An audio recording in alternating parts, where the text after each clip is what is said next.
Hey, everybody. Welcome to tonight's Daily Dispatch. We were not planning on coming to you here tonight on Sunday night, but there is some breaking news here that I think is important for us to discuss today. And that is that we here at Mayday have uncovered something that NBC News, CNN, and others, apparently, despite their vaunted journalistic bona fides, never bothered to do the hard work of uncovering. And that is that Todd Blanche went on Meet the Press today, looked Kirsten Welker in the face and lied to her about protecting Donald Trump and redacting his name from the Epstein Files. We have evidence of this, and we are going to show you that evidence in a moment. But what is important to note is this. The Department of Justice, run by Pam Bondi and Todd Blanche, are so incompetent. They did not know or realize that the file that they redacted accusing Trump of being a predator and cheating on his wife, probably, or I'm not sure which wife at that point, with women or girls who were at Jeffrey Epstein's mansion. That is a quote from one of these emails, was something that was released last year by the Biden Department of Justice. This Department of Justice did not seem to recall that. I did. And I found the evidence to back that up. It is a shame that NBC News did not do that and show that to Todd Blanche today when he was on Meet the Press. It is a shame that corporate media continues to allow these people to come on and lie to them, either because they are incompetent or because they are just going to allow the administration to do that in exchange for access. But nevertheless, let me walk you through what happened. And we can talk about it then, Michelle, if you don't mind. Let me just walk you through this. Of course. Despite Blanche's protestations that he's not protecting Trump, we have concrete evidence that this is exactly what the Justice Department is doing. Buried in the very tranche the administration already released were emails containing lurid, explicit commentary about sexual behavior, including this one from an unnamed Epstein survivor who named someone Blanche thought would be an unnamed predator. Can you put that up, Michelle, so we could just see what was released on Friday? Thank you. So I'm going to read this out loud to people who might be listening to us and not watching. Another friend, this is now a unnamed sexual survivor, an unnamed survivor, Epstein survivor, sending an email to somebody about somebody having sex with a second Epstein survivor. Nobody's name here is mentioned, not the woman who sent the email, not the survivor about who she's talking about, and certainly not the predator who she's talking about. Here's what the email says, redacted, as released by this Justice Department. Another friend was one of the many girls that had sexual relations with redacted. She confided in me about her casual, quote, friendship, unquote, with redacted. Redacted definitely seemed to have a thing for her, and she told me how he kept going on about how he liked her pert nipples, quote unquote. Redacted liked flicking and sucking her nipples until they were raw. One evening when we were showering together, she showed me her nipples. They looked incredibly painful as they were red and swollen, and I remember wincing when I looked at them. I also know she had sexual relations with redacted at Jeffrey's NY mansion on regular occasions, as I once met redacted for coffee just before she was going to meet redacted and Epstein together at his mansion. Now, this is what the Department of Justice released. And I want to underscore again that Todd Blanche repeatedly said on Meet the Press today that he was doing nothing to protect the president or anybody else. He was only redacting anything that had to do with survivors, although, of course, we know that's not true because they had no problem releasing lots of stuff about Bill Clinton and survivors sitting on his lap. So I do have a clip from that. If you'd like me to throw that up, I can do that. Yeah, let's do that. Mr. Blanche, I want to follow up with you on what you just said. You were referencing the 15 files released Friday. They disappeared from DOJ's website yesterday, including this photo of what looks like a desk with a drawer open containing photos of Donald Trump. Just to be very clear, to put a fine point on it, why were these files taken down? You're saying it was at the direction of a judge? Well, you can see in that photo, there's photographs of women. And so we learned after releasing that photograph that there were concerns about those women and the fact that we had put that photo up. So we pulled that photo down. It has nothing to do with President Trump. There are dozens of photos of President Trump already released to the public, seeing him with Mr. Epstein. He has said that in the 90s and early 2000s, he socialized with him. So the absurdity of us pulling down a photo, a single photo, because President Trump was in it, is laughable. And the fact that everybody's trying to act like that's the case is a reflection of their true motivation. But the reality is anybody, any victim's lawyers, any victim rights group can reach out to us and say, hey, Department of Justice, there's a document, there's a photo, there's something within the Epstein files that identifies me, and we will then, of course, pull that off and investigate it. Are you saying that one or more of the women in one of the photos or several of the photos is a victim or a survivor of Jeffrey Epstein, and that's why you took those files down? And will they be put back up?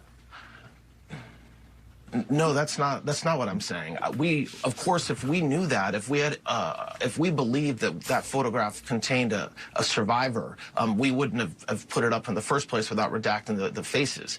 But notwithstanding what we believe, we don't have perfect information. And so when we hear from victims' rights groups about this type of photograph, we pull it down and investigate.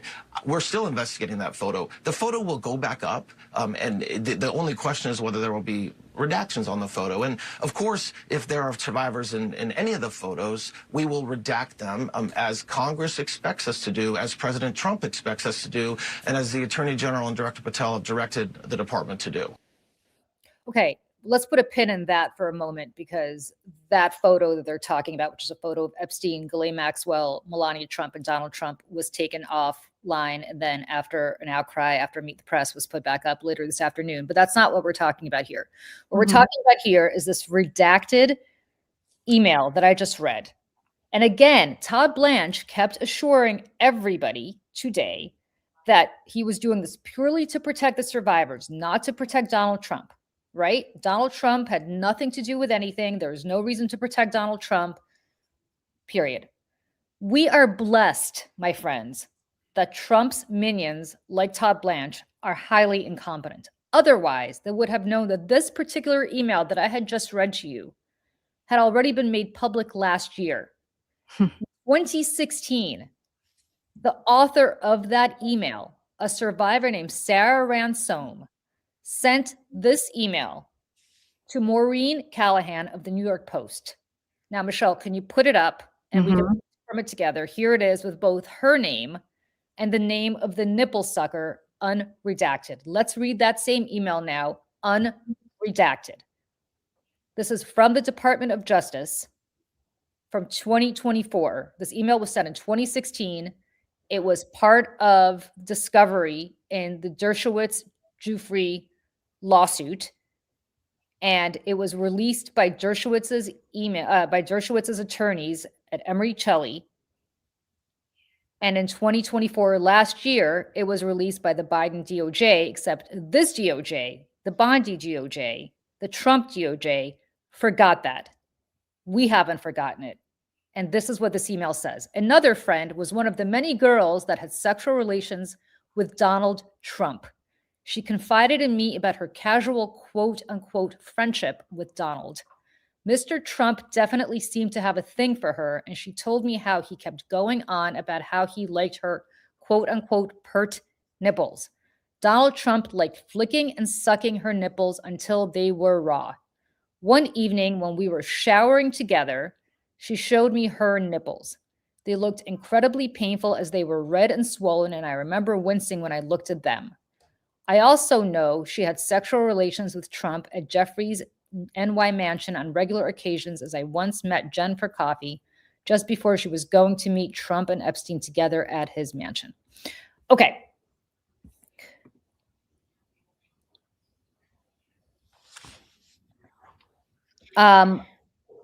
There's so much to unpack here. Yeah. So much to unpack here. One thing to unpack is why did Meet the Press and NBC not look this up?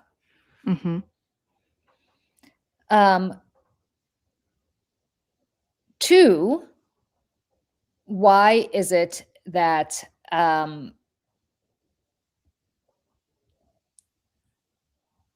that they allowed Todd Blanche to just go on there and lie? 3 is, was Todd Blanche aware that he was lying? Or I'm sure he was aware he was lying because he Yeah, saw the I'm sure. email. But was Todd Blanche aware that the DOJ last year released these files? 4, is corporate media just completely incompetent? The answer to that is yes, I think. That's not really a question. That's more a rhetorical question. I would also use the word lazy. Lazy. Lazy. Yeah. Unimaginative, uncreative. I mean, at all. Yeah. And the real question I have is, and Kevin, is anybody else breaking this? I can tell you after I posted it, a couple of prominent, Very, very, very well known prominent journalists reached out to me and they're chasing it down. I send them my Substack and told them they can pay the $80 to read it, and we'll see what they. I did the work for them. But if there's any evidence that you need that this DOJ is lying and protecting this administration, I don't know what other evidence you might need. Yep. So there you go. This was released, and I'm going to put this in the chat. You can read this all yourselves. So we have someone asking on Substack, is this verified? It is verified. And in fact, if you are on Substack, you could go to my Substack, and the links are all there. Yep. I am pulling from the Department of Justice, filed 1/8/2024. Case 1:15-CV-07433-LAP, document 1332-16. This is Exhibit A.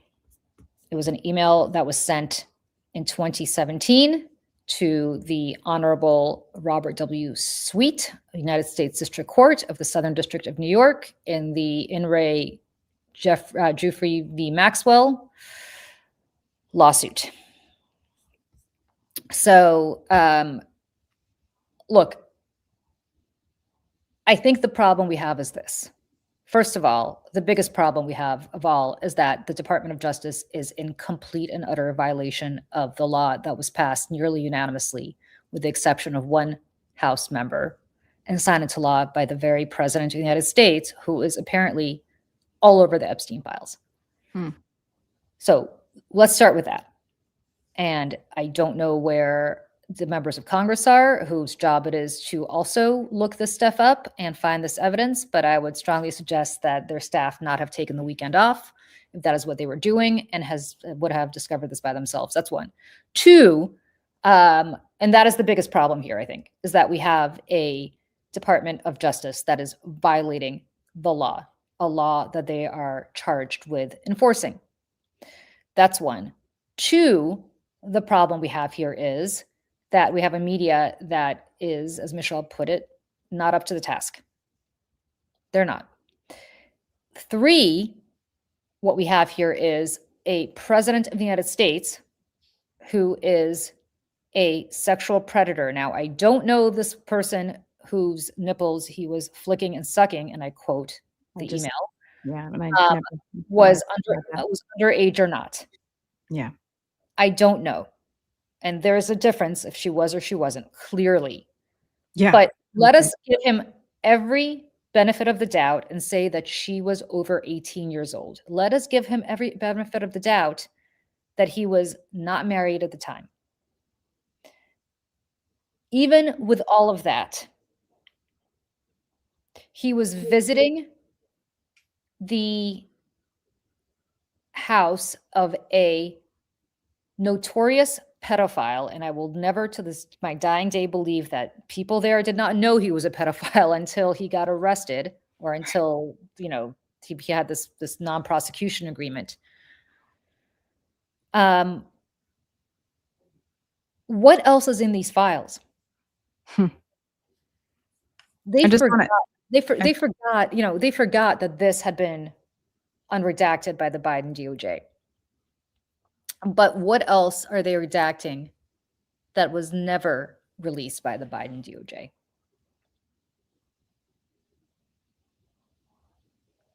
Yeah. I'm just, the thing that really has me just, it boggles the mind, Julie, is that, like, did they just not know, Todd Blanche and his minions? I mean, they have to have known and just think that the rest of us just are too stupid and lazy to find this out, like, or just is it, we have to do this for dear leader so that he doesn't think that we're trying to, hurt him in any way. Like, that's the thing that just really, and the reason I wanted to play that clip earlier of him lying about the photograph, because it's like the same tactic. It's the same lie, just about something else. But this in particular is so damning. So damning. Yeah, I want to say this about the clip that you just played. So what's interesting about the clip that you just played is that the photograph that they pulled, that they put back up today, precisely because Kristen Welker, I think, asked the right question, which is, why would you pull that photograph down? Does it have any survivors in it? I mean, unless you think that Melania Trump is a survivor, then it should not have any survivors in it. So we're not even pretending here that they're pulling things down to protect survivors. They're pulling things down because Donald Trump's face is in it. Yeah. And then when they got busted, they put it back up. Oh, whoops, never mind.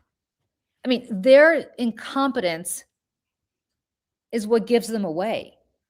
That this is a massive cover-up. I mean, that's the thing. It's like this whole thing is a massive, massive cover-up. Yeah. And, I saw that Thomas Massie and Ro Khanna, introduced articles of impeachment for Pam Bondi. I mean, obviously we know that's not going anywhere, but like at least someone's calling it out. But it's just stunning, Julie. I mean, when you called me tonight with this, it's hard to find words, honestly. But again, like, it's just proving exactly what it is that we all have been suspecting all along, right? Yeah. It's I don't want to belabor this, and we don't need to stay on here too long, other than Michelle, to just say this. What Michelle has up on screen right now is the redacted version. And this is the unredacted version. Now, again, the unredacted version was unredacted because it was part of discovery in the Virginia Giuffre, Alan Dershowitz lawsuit. Right. And Alan Dershowitz sued her, right? Alan Dershowitz sued her for defamation. Right. Now, she is no longer with us, very sadly. Alan Dershowitz is. Somebody ask Alan Dershowitz what was going on here and how long he's been sitting on this. Somebody asked the media why this has been out there for a year. Yeah. Just sitting there. Yep. In plain sight. I mean, and that's the thing, is like, the kind of stuff that we expect, and I don't even want to say hope for, because we expect this from journalists and legacy media to be able to use their research teams that they have at their disposal, right? To do the digging, to do the research, to connect the dots. And it's truly stunning to me that no one has, that you had major journalists reaching out to you tonight is just what? Yeah. Yeah. Yeah. I'm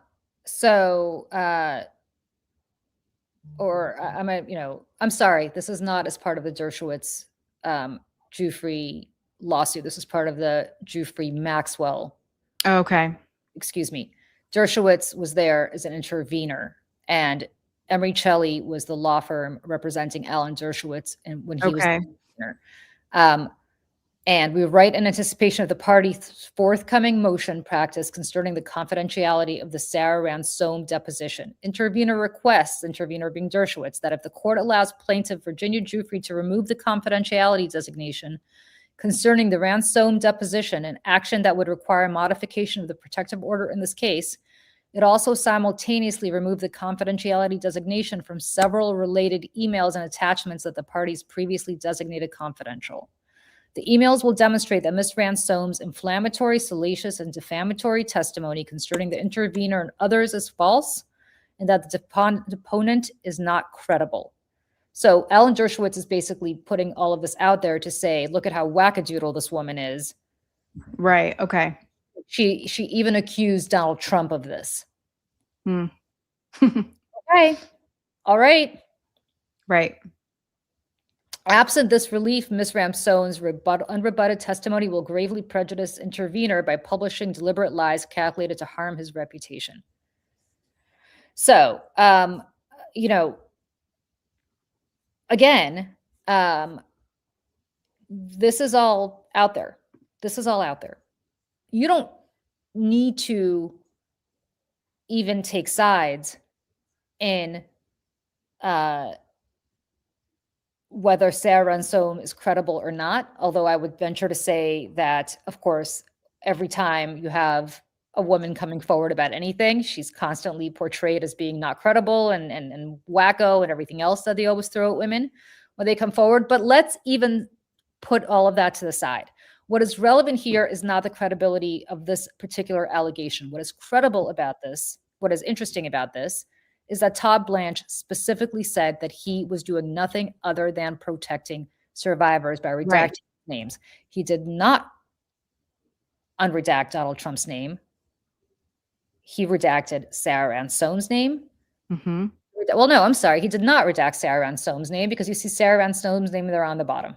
Oh, yeah, there it is. Yep. So he did not redact Sarah Ransome's name. He just redacted Donald Trump's. Mm-hmm. And it's funny too, not funny, but I mean, he specifically says nothing here is to protect Donald Trump, when we know that everything is to protect Donald Trump.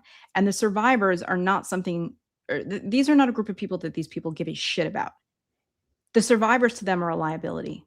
Well, of course, because if they gave a shit about them, Sarah Ransome's name would not be there in parentheses right below this email. Exactly. Right? Exactly. Like nobody has a problem putting out Ransome _000296. Yep. They have a problem putting out Donald Trump's name. And the reason they have Sarah Ransome's name is out there is as a warning to Sarah Ransome. You gave up Donald Trump. Now we are going to screw you. Yep. It is open season on you. Understand the just insanity of this. Yeah. Understand what they're doing here. Because if you read through Sarah Ransome's unredacted emails, or even the redacted emails, although I don't know if they release those, but if you read through that tranche of emails that, if you go to my Substack, I linked to it, that the DOJ released last year, you have a woman who is terrified. She puts all this out there. I'm just going to read to you one thing, okay? Mm-hmm. She puts all this out there. And she puts out, so she had been sending emails to Maureen Callahan at the New York Post. And she sends this email after sending all of these emails throughout the fall to Maureen Callahan. And the last and final email she sends is, "Dear Maureen, I have spoken to my family at some length this morning, and I would like to retract everything I have said to you and walk away from this. I shouldn't have contacted you, and I'm sorry I wasted your time. It's not worth coming forward, and I will never be heard anyhow, and only bad things will happen as a consequence of me going public, and I know this to be true. This will just create pain for my family, and I and they have already helped me pick up the pieces once before, and I can't ask them to do that again. I'm disappointed that you have made little contact or didn't do anything to help me this week, as it has been a little terrifying for Peter and myself." I don't know who Peter is. I assume maybe your husband or boyfriend. "But I understand your stance, and we managed to get through it. Perhaps if I was in your position, I would have done the same, ? I guess one person can't make a difference. I wish you the best of luck in catching Epstein and company. Regards, Sarah." Mm. These women were terrified. Yeah. Rightfully so. Rightfully so. And Donald Trump and Todd Blanche and the Justice Department know that they're terrified, which is why they decided to send her a message, or perhaps get revenge on her by put that email up, the redacted email, Michelle, if you don't mind. Of course. By putting up, redacting the perpetrator's name, the nipple sucker's name, who we now know is Donald Trump, but in parentheses, putting ransom so that everybody on earth knows who made that allegation. Mm-hmm. So that it is open season on her. Yeah, of course. Having seen these emails and knowing that this woman was scared. Yeah. I mean, this is what he does, right? I mean, it's everything is some sort of, dog whistle or putting a target on somebody's back, whether it be an entire group of people, whether it be one person. I mean, this is their MO always. So of course that they're doing this again. And with somebody like this, especially saying, bro, we'll make an example of you. And also, can I just comment on just the nature of this email and how absolutely abhorrent and disgusting this is, to just the nature of of the act and the accusation of what he was doing to her nipples and everything, is just so I feel physically ill. Every time you say the words "pert nipples," I want to throw up.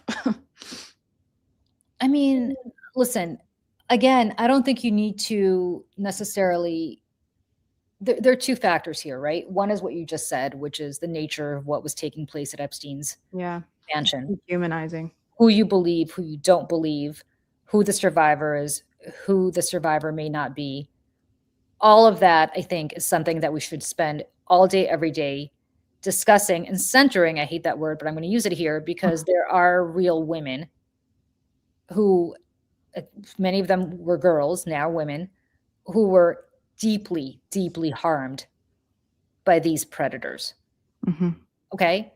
So that's issue one. And I want to remember that on a daily basis. And I want all of us to just remember these women, and not any one of them, much like not any one of us, is the Virgin Mary, and therefore not any born without sin. And so therefore, every time they try to discredit these women, just remember that they will find something to nitpick at, to try to disgrace these women, to try to make these women intimidated, to make sure these women don't come forward because they don't want their reputations further destroyed, or they don't want their children to know, or they don't want their husbands to know, or they don't want their parents to know.